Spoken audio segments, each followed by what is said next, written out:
Alright guys, hari ni aku nak ajar cara pasang 5 flag dekat suspension BRS. Sama juga dengan SRA Plus, dia punya cara pemasangan dia guys. Okey, jom kita pasang.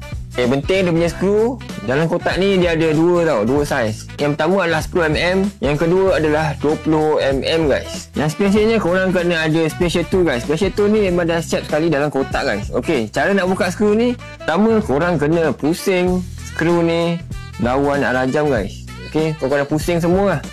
Okey, lepas adalah skru, korang kena angkat ni guys, dua-dua ni guys dan korang akan nampak 3 angle ni guys. Korang nak ubah angle dia dekat sini guys. Ini dia punya pin dan angle dia lah. Okey guys, ni kita nak pasang 20mm punya saiz 5 flag guys. Korang kena ingat ni skru lain dan atas pun skru lain guys. Okey guys, korang kena ikut lubang skru dia guys. Okey guys, korang jangan silap guys Yang belah sini adalah untuk 20mm, yang ni adalah untuk 10mm guys.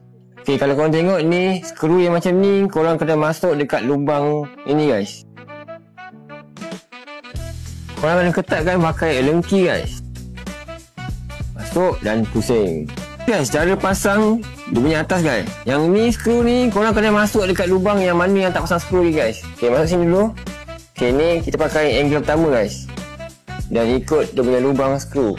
Okey, korang jangan salah yang ni untuk 20mm, ini pula untuk 10mm guys. Ni sekarang kita pakai adalah 20mm. Pasang ikut arah jam guys.